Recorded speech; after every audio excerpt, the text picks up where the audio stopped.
Friends, this is Dr. Sachin Goswami and I welcome you on our YouTube classes Goswami Classes।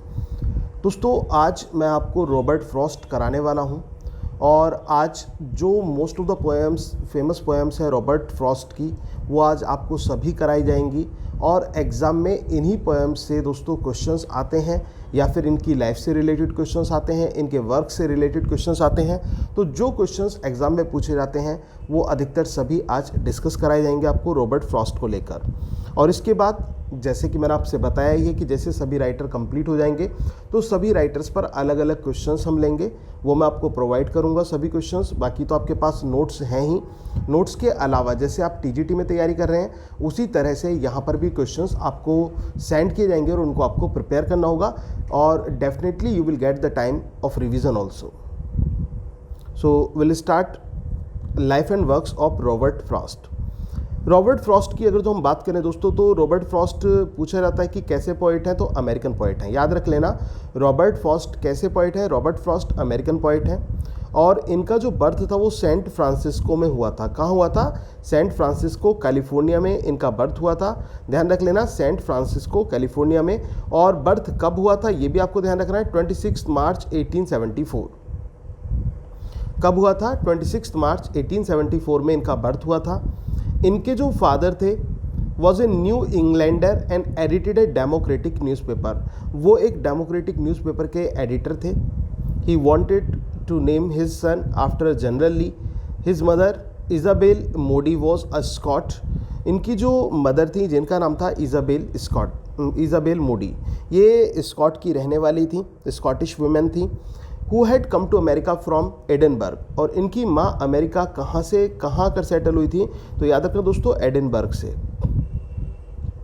तो Edinburgh से आई थी वो। She was a poetess and she wanted to name her Robert after Robert Burns.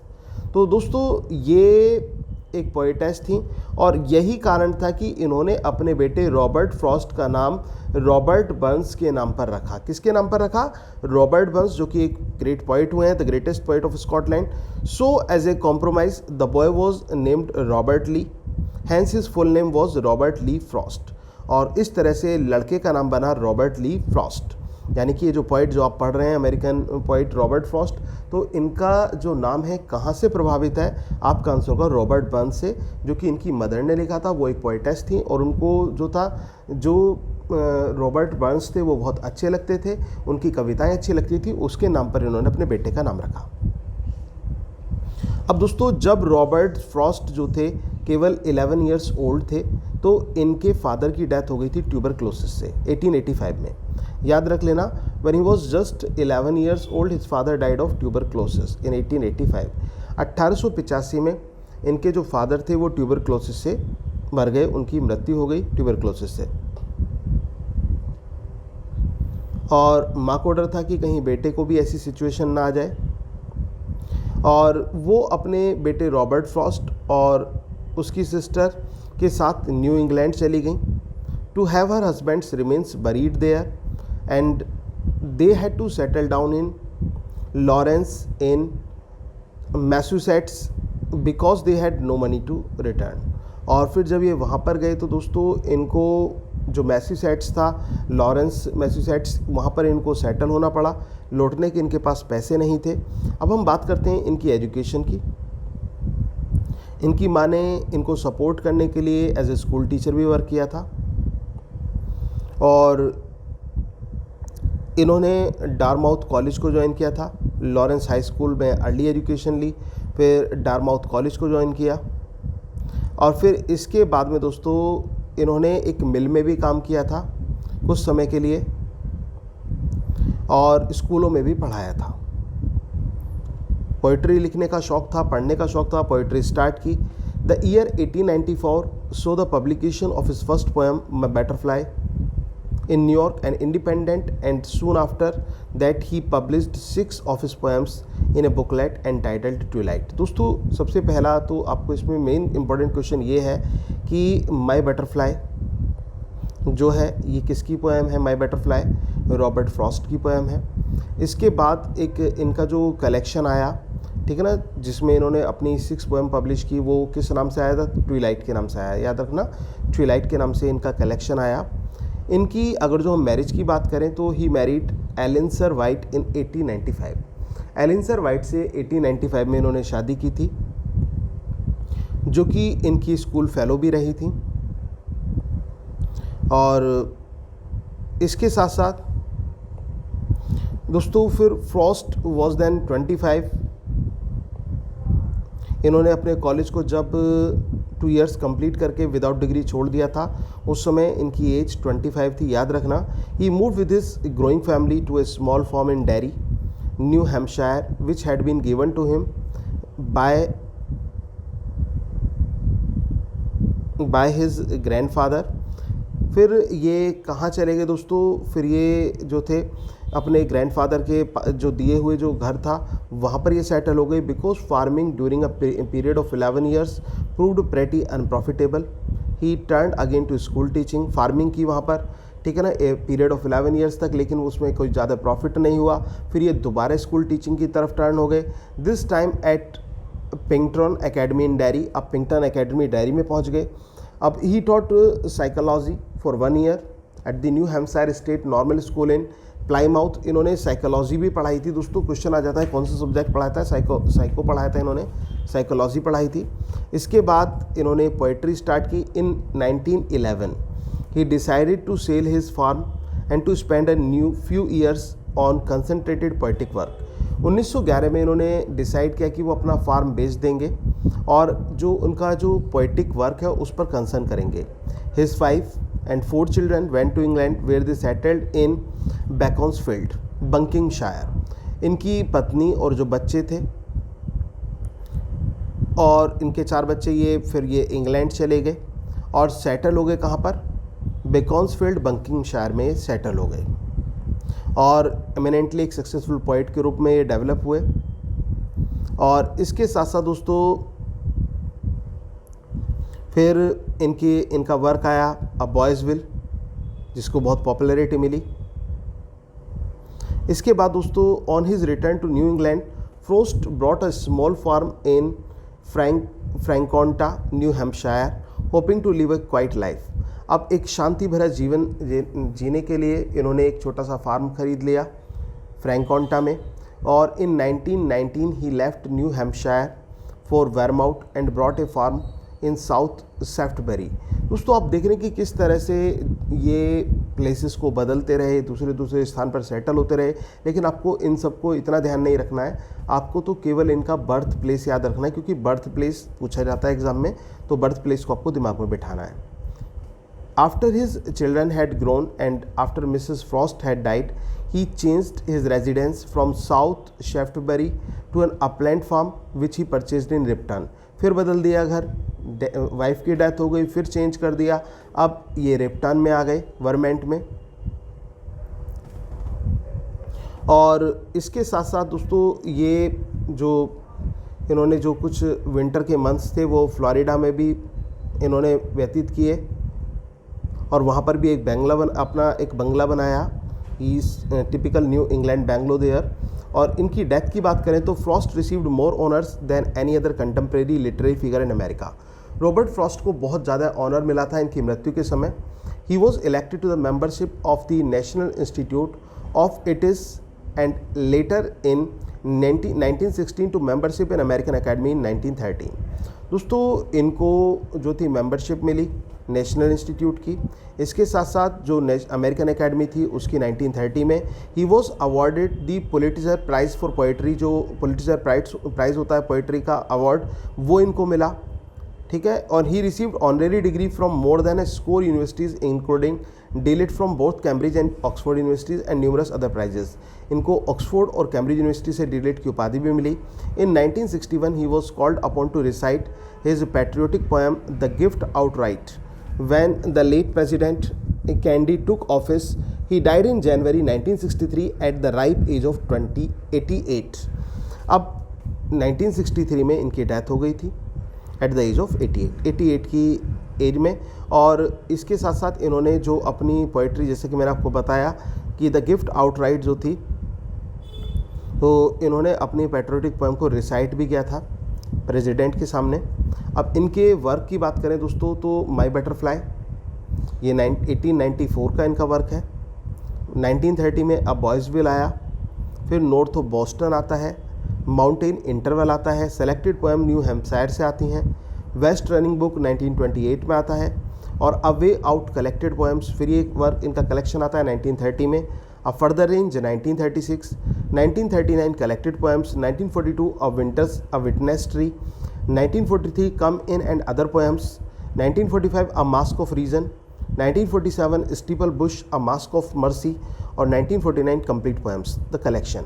अब दोस्तों ये जो works हैं इनके अक्सर नाम पूछ लिए जाते हैं कि किसका वर्क है ये, तो आपका आंसर होगा रॉबर्ट फ्रॉस्ट का। और आज मैं आपके लिए चोज़न कुछ पोएम्स ऐसी लाया हूँ रॉबर्ट फ्रॉस्ट की जो एग्ज़ाम में आती ही आती हैं और अक्सर पूछी जाती हैं, और अक्सर इन्हीं से पूछा जाता है। इनको आप बिल्कुल चोज़न सीड्स कह सकते हैं इन पोएम्स को।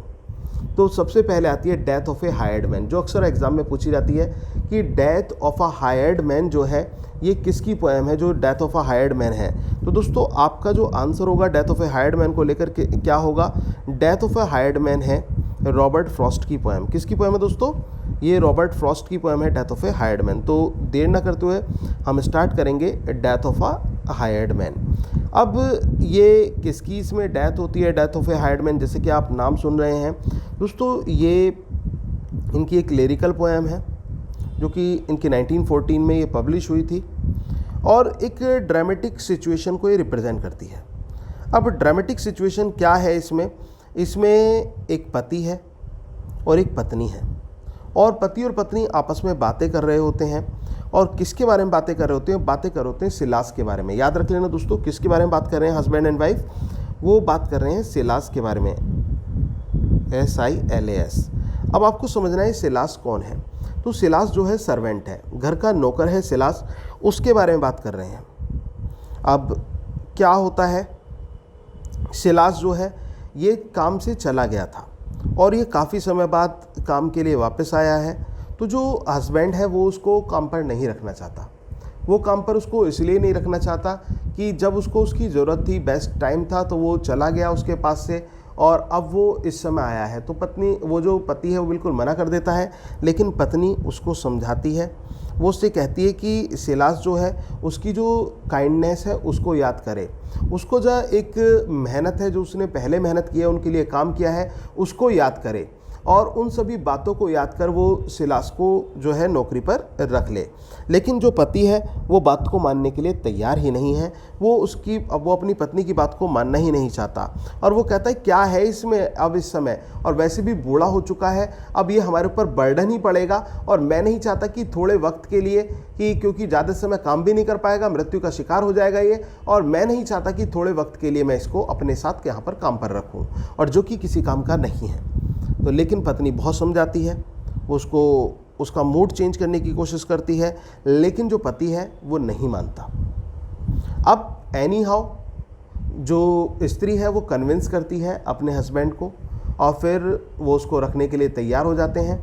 और जैसे ही वो उसको देखते हैं, ढूंढते हुए वो नौकर कहाँ है, तो अपने दरवाजे के बाहर निकलते हैं और देखते हैं कि वो जो सिलास है, जो नौकर है, वो वहाँ पर मृतक पड़ा हुआ था। और इसी के साथ दोस्तों इस जो ये पोएम है इसका एंड हो जाता है। तो death of a hired man question भी पूछ सकते हैं, हायर्ड मैन क्या है ये, हायर्ड मैन सर्वेंट है, नौकर है, और पोएम किसकी है, रॉबर्ट फ्रॉस्ट की पोएम है। अब देखिए इसको समझने की कोशिश कीजिए। What good is he who else with harbour him at this age for the littles he can do. वो ये कहता है कि इस समय किस काम का है ये, इसको तो अब हमें ढोना ही पड़ेगा, और इस एज में तो बहुत ना के बराबर ये काम कर पाएगा। What help he is there's know depending on off he goes when I need him most. और वो ये कहता है कि अब ये खुद से कुछ काम नहीं कर सकता, और of he goes when I need him most, और ये उस समय चला गया था जब मुझे इसकी बहुत ज़्यादा आवश्यकता थी। जैसे कि मैंने आपको बताया कि जब काम था, जब उस समय वो उसको छोड़कर चला गया था तो उस पर लापरवाही का आरोप लगाता है कि ये केयरलेस है और इसने उस समय मतलब जब मुझे ज़रूरत थी तो ये मुझे छोड़कर चला गया, तो अब मैं इसको क्यों रखूँगा, मैं नहीं रखूँगा इसे। Poor Silas so concern for other folk, यहाँ पर वाइफ बोल रही है, ध्यान रखना, उसमें पीछे हस्बैंड ने कहा था, अब वाइफ कहती है, क्या कहती है, कहती है poor Silas so concern for other folk and nothing to look backward to with pride and nothing to look forward to with hope, so now and never any different। वो ये कहती कि बेचारा जो क्लास ये पुअर सिलास है, ठीक है, so concern for other folk, ये अपने साथ के लोगों को जितने भी हैं उनके बारे में बहुत चिंतित रहता था, and nothing to look backward to with pride, और कभी इसने कभी किसी बात को लेकर घमंड नहीं दिखाया, कोई गुस्सा नहीं दिखाया, and nothing to look forward with hope, और कभी इसने कोई उम्मीद भी नहीं की, कोई आशा नहीं की किसी तरह की। So now and never any different, तो कोई अंतर नहीं है इस सिलास में, तो इसको तुम्हें काम पर रख लेना चाहिए। He never did a thing so very bad, यहाँ पर भी वाइफ बोल रही है, क्या कहती है, इसने कभी भी कोई चीज़ ऐसी नहीं की जो बुरी तरह से की हो। He don't know why he isn't quite as good, और उसको खुद नहीं पता कि वो इतना अच्छा क्यों है, as anybody worthless though he is, he won't be made ashamed to please his brother. और इसके साथ साथ वो ये कहता है, वो ये कहती कि यहाँ तक कि जो उसका भाई है वो उसको शर्मिंद करने में मतलब बिल्कुल भी असमर्थ, बिल्कुल ऐसा नहीं, he won't be made to ashamed, मतलब वो शर्मिंदगी नहीं महसूस कराएगा अपने भाई को भी, ऐसा ये व्यक्ति है जो सिलास है, तो उसको उसे रख लेना चाहिए। तो दोस्तों ये जो पोएम है आई थिंक आपको समझ में आ गई होगी। अब इसके बाद हम बात करेंगे two tramps in mud time की। कौन सी poem, two tramps in mud time. अब ये जो पोएम है दोस्तों, इसमें क्या है, इसमें जो पोइट है, जो कवि है, वो ये अप्रैल का महीना है, याद रख लें दोस्तों, in the month of April, April के मंथ में सेटिंग है, और उस समय बारिश हो रही है और एक मडी एरिया है, पूरा कीचड़ से भरा हुआ एरिया है, और वहाँ पर क्या होता है कि जो दो अजनबी होते हैं वो पोइट के पास आते हैं। पहले मैं थोड़ा सा बता दूं इसके बारे में। दो अजनबी होते हैं, वो पोइट के पास आते हैं, और पोइट जो है वहाँ पर लकड़ी काट रहा होता है, लकड़ी भी बहुत अच्छी तरह से वो काट रहा होता है, तो उसको लगता है कि वो इस काम में बड़ा कुशल है। लेकिन और वो जो दो अजनबी होते हैं वो पोइट को बड़े अच्छी तरह से देख रहे होते हैं। उनमें से एक जो है वो तो कुछ ज़्यादा ही टकटकी लगा कर देख रहा होता है। अब उसका पर्पज़ क्या था, उसका पर्पज़ ये था कि वो उसके काम को देख रहा है और परख रहा है, और उसको लगता है कि अगर जो ये काम जो पोइट है वो इस काम को छोड़ दे तो उस काम को लपक लेगा, उस काम को प्राप्त कर लेगा। तो अब यहाँ पर कुल मिलाकर ये कह लो कि वो पोइट के काम को काटना चाहता है, उसकी जगह खुद को रिप्लेस करना चाहता है, ये भी हम कह सकते हैं। लेकिन एक चीज़ ध्यान रखना, जो पोइट लकड़ी काट रहा था that was not his profession, वो उसका प्रोफेशन नहीं था, वो अपने एन्जॉयमेंट के लिए लकड़ियाँ काट रहा था। लेकिन दूसरी तरफ जो स्ट्रेंजर था वो उसको प्रोफेशन के रूप में ले रहे थे। तो यहाँ पर स्ट्रेंजर्स के को लकड़ी काटना क्या था, नीड थी, याद रख लेना। स्ट्रेंजर्स के लिए लकड़ी काटना क्या थी, नीड थी, और जबकि पोइट के लिए लकड़ी काटना क्या था, प्यार था। लेकिन लास्ट में अगर जो हम कंक्लूजन पर आए तो कंक्लूजन ये निकलता है कि अगर जो हम किसी काम को नीड प्लस लव बना लें, कि प्यार और आवश्यकता तो है ही, और आवश्यकता के साथ साथ प्यार भी बना लो। जैसे कि दोस्तों मैं आपसे कहता ही आता हूँ और हमेशा कहता हूँ कि अगर जो आप स्टडी भी कर रहे हो तो पैशन के साथ करो, स्टडी भी कर रहे हो तो मोहब्बत के साथ करो, प्यार के साथ करो, और वो प्यार वो लगन अगर जो आपको उससे स्टडी से हो जाएगी तो आपकी नीड भी पूरी होगी और आपको इससे लगाव भी होगा, अपने वर्क से लगाव होगा। तो वही चीज़ है कि जो भी काम करें वो शिद्दत से करो। तो वो एक इसका मैसेज जाता है। तो स्टार्ट करते हैं।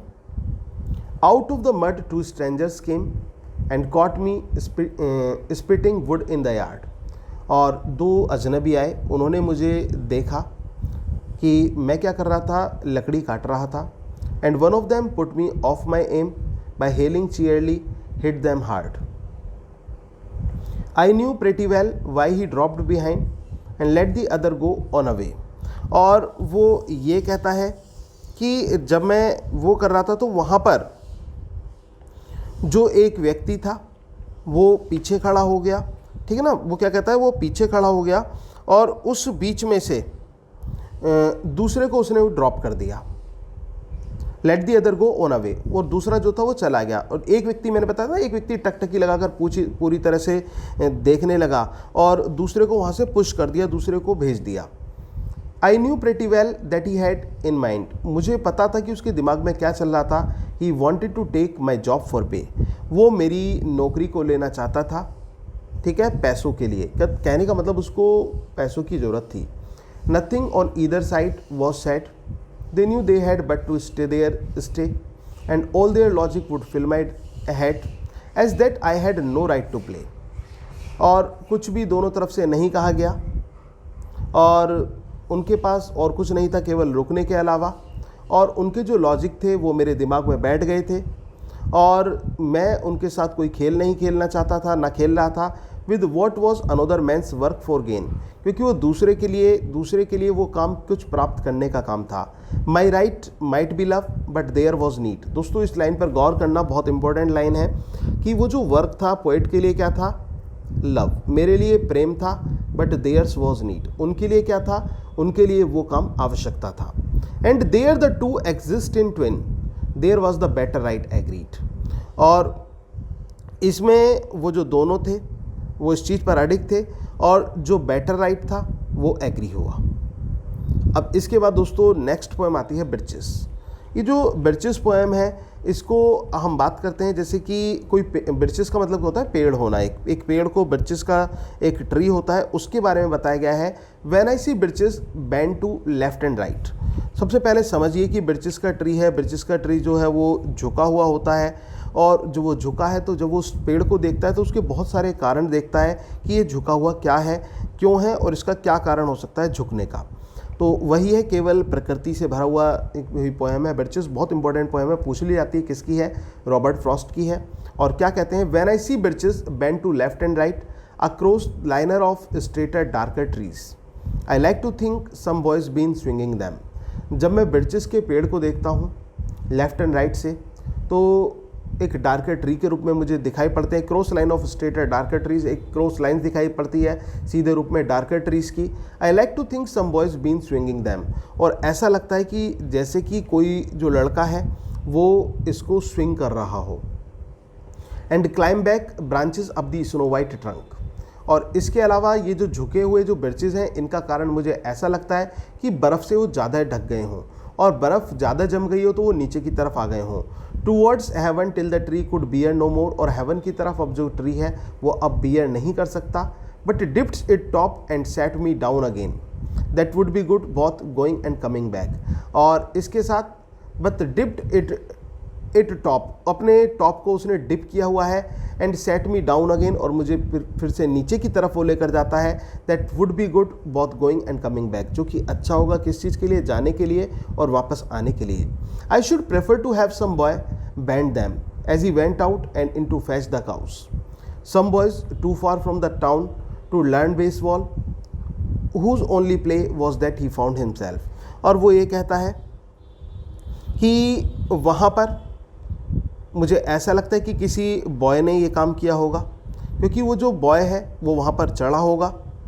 और इसके साथ साथ ही went out in fetch the cows, हो सकता है वो गाय को वहाँ पर चराने के लिए गया हो। और इसके साथ साथ वो ये कहता है some boys too far from town to learn baseball, और कुछ लड़के आए हों टाउन से बेसबॉल को सीखने के लिए। Whose only play was what he found himself, और इसके साथ साथ वो ये कहता है कि उसका खुद का भी जो प्ले था वो यही था जो उसने पाया। मतलब जो बेसबॉल को सीखने के लिए वो क्या करते हो, वो उछलकर उस पेड़ पर उन्होंने चढ़ने की कोशिश की और उसको झुका दिया हो। तो मतलब तरह तरह के रीजंस, लॉजिक्स बहुत सारे सोचता है वो कि कहीं ऐसा हुआ हो या वैसा हुआ हो।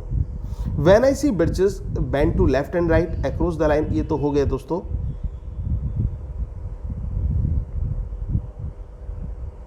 May no fate will fully misunderstand me, and half grant what I wish and snatch me away, not to return.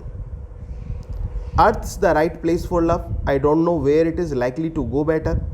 I would like to go by climbing a birch tree. दोस्तों कितना अच्छा कंक्लूजन ये यहाँ पर दिया है। May not fate will fully misunderstand me. मुझे नहीं लगता कि कोई जो फेट है वो पूरी तरह से मुझे मिसअंडरस्टैंड करेगा और हाफ ग्रांट करेगा, और जो चीज़ मैं इच्छा करता हूँ, जिस चीज़ की मेरी इच्छा है, वो मुझसे दूर लेकर जाएगा, नॉट टू रिटर्न, वो वापस नहीं लौटेगा। जो अर्थ है वो राइट प्लेस है प्यार के लिए। What is the right place for love? Your answer will be earth. Question अगर दोस्तों ये आ जाए what is the right place for love, तो आपका आंसर क्या होगा? Earth is the right place for love. जो ये पृथ्वी है ये बिल्कुल राइट प्लेस है प्रेम के लिए। I don't know where it is likely to go better, मुझे नहीं पता कि कहाँ जाना बेहतर है। I would like to go by climbing a birch tree, बल्कि मैं तो जाना चाहूँगा, एक बिर्च ट्री पर चढ़ना चाहूँगा, और बिर्च ट्री पर चढ़कर मुझे क्या मिलेगा? प्यार मिलेगा, प्रकृति का एक स्नेह मिलेगा, अटैचमेंट विद नेचर मिलेगा। वो सारी चीज़ें मुझे इस बिर्च ट्री से मिलेंगी। आई होप कि इतना क्लियर हो गया होगा दोस्तों। फिर ये नेक्स्ट पोएम आती है। इस पोएम का नेम यहाँ पर मेंशन नहीं किया हुआ, लेकिन मैं आपको बता देता हूँ दोस्तों। ये जो पोएम है ये होम बरियल है इनकी पोएम, और इसमें जो मैं लिख देता हूँ बल्कि होम बरियल, याद रखना पोएम का नाम क्या है?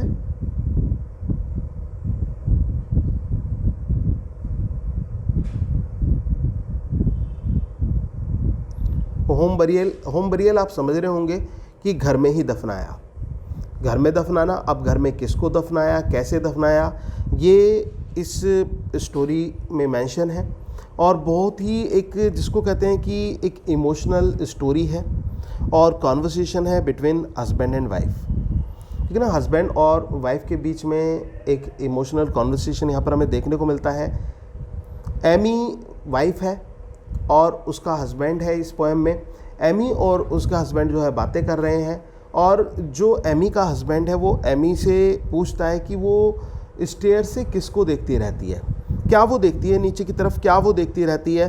तो एमी जो है बेचारी शांत रहती है, कुछ जवाब नहीं देती, और वो सोचती कि इसको बताने का भी कोई फ़ायदा नहीं है, क्योंकि वो व्यक्ति जिसको दिखाई नहीं पड़ता उसको बताया क्या जाए। तो क्योंकि वो उस तरह से नहीं देख रहा है, वो उसको जज नहीं कर पा रहा है, वो जो व्यक्ति है कि वो क्या क्या देख रही है। और एमी जो है वो जो खिड़की से जो कब्रिस्तान है, मतलब जो एक ग्रेवयार्ड है और उनके घर से लगा हुआ ही है, उसमें वो उस यार्ड को देखती है जो कि उसे घर से सटा हुआ है। तो इसी वजह से उसको होम बरियल कहा जाता है। और वो स्थान ऐसा स्थान है जहाँ पर एमी के बेटे को भी दफनाया गया था। और एमी के बेटे को किसने दफनाया था? उसके पति ने दफनाया था। तो वो ये कहती है कि वो इंसान क्या भावनाओं को समझेगा जो खुद अपने बेटे को दफना रहा हो, और उसको दफनाने के बाद में उसने खुद उसकी कब्र खोदी हो, और उसको दफनाने के बाद में वो जो कॉमन जो हमारे मैटर्स होते हैं उन पर वो बातें करने लगा हो, न्यूज़पेपर पढ़ने लगा हो। तो वो ये कहती कि कहीं ना कहीं उसमें वो इमोशंस नहीं है। दोस्तों, एक मदर और एक फादर के इमोशंस का कंपैरिजन यहाँ पर दिखाया गया है। फादर जो है दिल में रख लेता है चीज़ें, दर्द तो उसे भी होता है, दुखी तो वो भी होता है, लेकिन एक मदर जो होती है ना, वो बहुत ज़्यादा एक बच्चे को लेकर, बच्चे के प्यार को लेकर बहुत ज़्यादा टची होती है। तो वही चीज़ है वो यहाँ पर उस चीज़ को दर्शा रही कि वो अपने पति तक को ये कह रही कि तो उसको इमोशंस नहीं थे, वो प्यार नहीं करता उससे, तो वो उससे क्या बात करे जब वो उससे प्यार ही नहीं करता। तो इस तरह से दोनों जो हैं वो एक दूसरे से मतलब वो समझ जाता है कि वो क्या कहना चाहती है, और इस समय इस तरह से वो दोनों जो है बातें करते हैं। और इसी रूप में जो पत्नी है, कहने का मतलब जो एमी है, एमी बड़े परेशान हो जाती है इस चीज़ को लेकर। आगे अब मैं आपको लाइन टू लाइन आपको बता देता हूँ दोस्तों।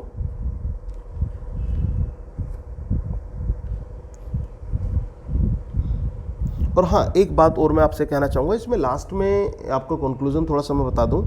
इसमें लास्ट में क्या होता है, इसमें लास्ट में जो वो एमी है वो डिसाइड कर लेती है कि वो इस घर में नहीं रहना चाहेगी जहाँ पर इमोशंस ही नहीं हैं। तो जब वो ये बात कहती है कि जहाँ पर इमोशंस नहीं है वो उस घर में नहीं रहना चाहेगी, तो एमी का हस्बैंड वो कहता है कि वो जहाँ भी जाएगी वो उसको घर दोबारा वापस ले आएगा, ये बात वो कहता है। अब देखिए, स्टार्ट कीजिए पोएम। ही सा her from the bottom of the stairs, उसने उसे जो सीढ़ियाँ थीं उनके बॉटम से देखा। वेयर शी सा हिम, जहाँ से उसने उसको देखा था। शी वॉज स्टेयरिंग डाउन, वो नीचे की तरफ स्टेयर कर रही थी। Looking back over her shoulder at some fear, और किसी डर के साथ साथ वो मतलब किसी डर को लेकर उसने अपने शोल्डर्स को बैक किया हुआ था। She took a doubtful step, उसने एक संदेहात्मक एक कदम आगे रखा and then undid it to raise herself and look again, और फिर अपने आप को पीछे हटाया, फिर से देखने लगी। He spoke advancing towards her, वो उसकी तरफ देख बढ़ता हुआ बोला। ही कौन? एमी का हस्बैंड, और एमी देख रही है। What is it you see from up there always, वो क्या चीज़ है तुम वहाँ से हमेशा देखती रहती हो?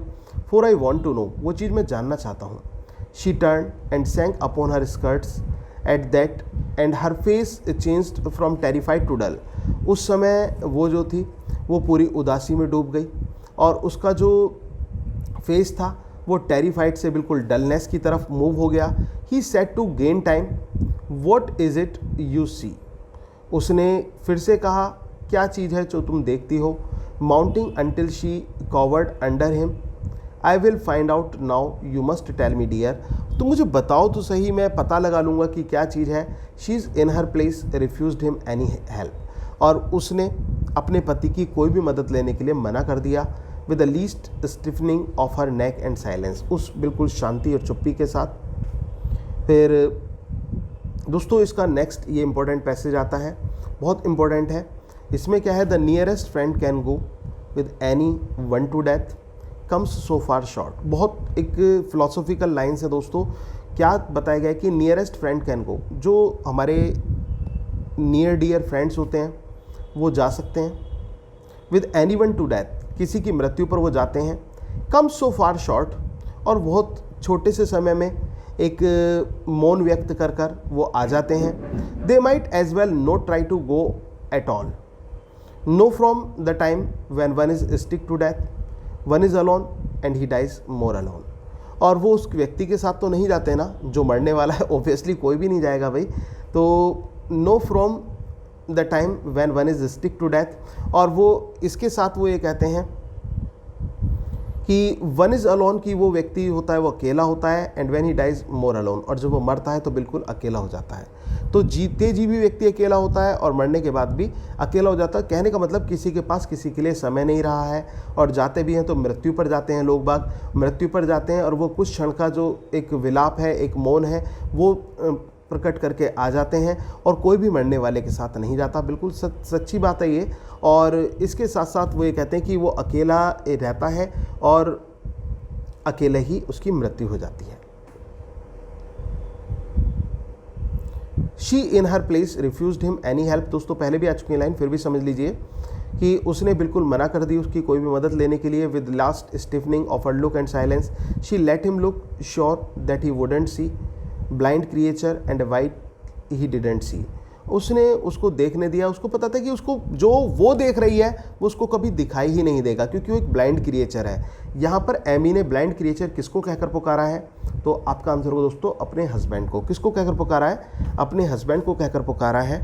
और फिर यहाँ पर देखिए, I am not, you make me angry, I will come down to you, god what a woman, it's not come to this, a man can't speak of his child, a man can't speak of his own child that's dead, you can't because you don't know how to speak। यहाँ पर वो ये कहता है मैं ऐसा नहीं हूँ, तुम मुझे नाराज़ कर रही हो, मैं तुम्हारे साथ नीचे चलूँगा, कैसी औरत हो तुम, वो ये कहता है। और and it's come to this, a man can speak of his own child that's dead, कि एक जो आदमी है वो अपने बच्चे के बारे में नहीं बोल सकता, उस बच्चे के बारे में क्या बोले जिसकी मृत्यु हो गई है। यू कांट, तो स्त्री क्या कहती है, यानी कि उसकी पत्नी कहती है you can't because you don't know how to speak, तुम बोल ही नहीं सकते बच्चे के बारे में क्योंकि तुम पे तो बोलना ही नहीं आता। वो ये बात बोलती है, if you had any feeling you that duck with your own hand, how could you, अगर जो तुम्हारे अंदर जरा सी भी फीलिंग्स होती ना तो तुमने वो कब्र ना खोदी होती, अपने हाथों से कब्र ना खोदी होती। How could you his little grave, अरे कैसे बाप हो तुम कि तुम अपने आप से कैसे उसकी कब्र खोद सकते हो, उसकी छोटी सी कब्र तुमने अपने हाथों से खोद दी।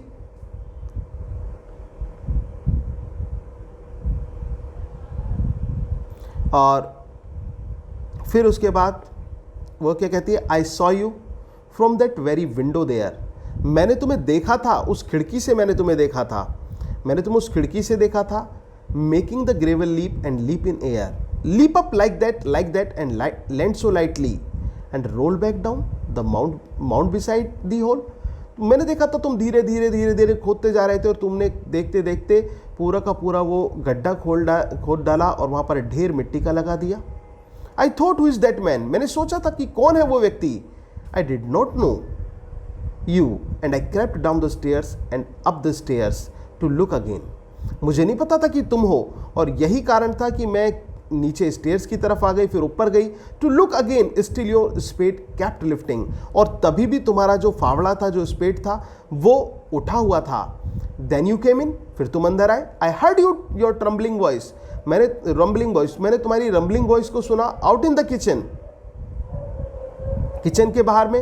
And I don't know why but I went near to see with my own eyes. लेकिन मुझे नहीं पता क्यों, लेकिन मैं अपनी आंखों से देखने गई. You could sit there with the stains on your shoes. तुम उस मिट्टी लिए हुए जूतों को लेकर वहां बैठ गए थे. ऑन द फ्रेश अर्थ, उस फ्रेश अर्थ पर. From your baby's grave. और वो जूते पे जो मिट्टी लगी थी, कहाँ से लगी थी? वो तुम्हारे अपने बच्चे की कब्र से लगी थी. And talk about your everyday concerns. और तुम बात कर रहे थे दिन के मामलों की, दिन की बातों की. दोस्तों, होता है अक्सर जब किसी की मृत्यु हो जाती है, एक तरफ तो स्त्रियां शोक मना रही होती हैं, रो रही होती हैं, विलाप कर रही होती हैं, और उधर दूसरी तरफ जो पुरुष होते हैं वो वर्ल्डली मैटर्स पर बातें करना चालू कर देते हैं, एवरीडे कंसर्न्स पर बातें करना चालू कर देते हैं. तो यहाँ पर वो उसको यही क्रिटिसाइज कर रही है कि तुम एवरीडे कंसर्न्स पर बातें कर रहे थे. You had stood the spade and up against the wall. और तुमने उसी स्पेड को, जिससे तुमने कब्र खोदी थी, उसी स्पेड को दीवार से सटाकर खड़ा कर दिया. Outside there in the entry for I saw it. और उस आउटसाइड में मैंने इसको देखा था. दोस्तों, अब इनकी पोएम आती है मेंडिंग वॉल. ये भी क्वेश्चन इंपॉर्टेंट है और एग्जाम में पूछ लिया जाता है कि मेंडिंग वॉल जो है ये किसकी पोएम है. मेंडिंग वॉल, मेंडिंग वॉल जो पोएम है, ये पोएम है रॉबर्ट फ्रॉस्ट की. किसकी पोएम है? रॉबर्ट फ्रॉस्ट की पोएम है. अब जो मेंडिंग वॉल है, इसमें क्या बताया गया है? दीवारें. दोस्तों, जो दीवारें होती हैं, आपने वो लाइन सुनी होंगी, बहुत इंपॉर्टेंट लाइन्स हैं. Good fences make good neighbours. Good neighbours और अधिकतर पूछा जाता है, इन एग्ज़ाम में आता है.